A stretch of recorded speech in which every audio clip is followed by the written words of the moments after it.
ವಿಶ್ವಾದ್ಯಂತ ಕ್ರೈಸ್ತ ನಮನದ ದಿನ. ಹೀಗಾಗಿ ಏನು ಈ ಕ್ರಿಸ್ಮಸನ್ನು ವಿಶ್ವಾದ್ಯಂತ ಆಚರಣೆಯನ್ನು ಮಾಡ್ತಾ ಇದ್ದಾರೆ.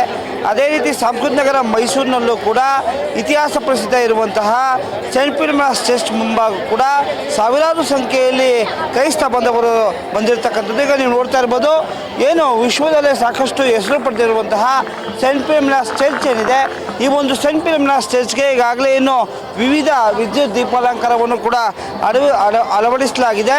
ಹಾಗೂ ಭಾಳ ಪ್ರಮುಖವಾಗಿ ಈಗಾಗಲೇ ಏನು ಕ್ರೈಸ್ತ ನಮನ ಕಾರ್ಯಕ್ರಮವನ್ನು ಕೂಡ ಆಯೋಜನೆ ಮಾಡಿರ್ತಕ್ಕಂಥದ್ದು.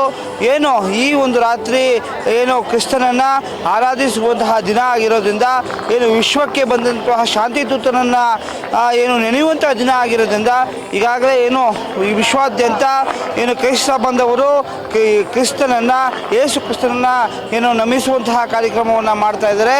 ಅದೇ ರೀತಿ ಮೈಸೂರಿನ ಸೆಂಟ್ ಫಿಲಮಿನಾಸ್ ಚರ್ಚ್ ಮುಂಭಾಗ ಕೂಡ ಅತಿ ಹೆಚ್ಚಿನ ಸಂಖ್ಯೆಯಲ್ಲಿ ಸೇರಿ ಮಧ್ಯರಾತ್ರಿಯಿಂದಲೇ ಏನು ಕ್ರೈಸ್ತ ನಮನವನ್ನು ಆಚರಣೆಯನ್ನು ಮಾಡ್ತಾ ಇದ್ದಾರೆ. ಹೀಗಾಗಿ ಈ ಕ್ರಿಸ್ಮಸ್ ಹಿನ್ನೆಲೆಯಲ್ಲಿ ಸೆಂಟ್ ಫಿಲಮಿನಾಸ್ ಚರ್ಚ್ ಮುಂಭಾಗ ವಿವಿಧ ಕಾರ್ಯಕ್ರಮಗಳನ್ನ ಆಯೋಜನೆಯನ್ನು ಮಾಡಲಾಗಿದೆ. ಹಾಗೂ ಭಾಳ ಪ್ರಮುಖವಾಗಿ ಏನು ಈ ಒಂದು ಚರ್ಚ್ನ ಆವರಣದಲ್ಲಿ ಗೋಧೂಳಿಯನ್ನು ನಿರ್ಮಿಸಲಾಗಿದೆ. ಅಲ್ಲಿ ಈಗಾಗಲೇ ಕ್ರೈಸ್ತರನ್ನು ಪ್ರತಿಷ್ಠಾಪನೆಯನ್ನು ಕೂಡ ಮಾಡಿರ್ತಕ್ಕಂಥದ್ದು. ಹೀಗಾಗಿ ಈ ನಿಟ್ಟಿನಲ್ಲಿ ಈ ಬಾರಿಯ ಕ್ರಿಸ್ಮಸನ್ನು ಮೈಸೂರಿಗರು ಸಾಕಷ್ಟು ಏನು ಸಂಭ್ರಮದಿಂದ ಆಚರಣೆಯನ್ನು ಮಾಡ್ತಾ ಇದ್ದಾರೆ. ಹಾಗೂ ಸರ್ವಧರ್ಮೀಯರು ಕೂಡ ಏನು ಈ ಒಂದು ಕ್ರೈಸ್ತ ನಮನದಲ್ಲಿ ಕಾರ್ಯಕ್ರಮದಲ್ಲಿ ಭಾಗಿಯಾಗ್ತಾ ಇರ್ತಕ್ಕಂಥದ್ದು. ಭಾಳ ಪ್ರಮುಖವಾಗಿ ಯಾವುದೇ ರೀತಿಯಾದಂತಹ ಧರ್ಮದ ಭೇದವಿಲ್ಲದೆ ಕ್ರಿಸ್ತನನ್ನು ನೆನೆಯುವಂತಹ ಕೆಲಸವನ್ನು ಮೈಸೂರಿಗರು ಮಾಡ್ತಾ ಇದ್ದಾರೆ ಅಂತ ಹೇಳ್ಬೋದು.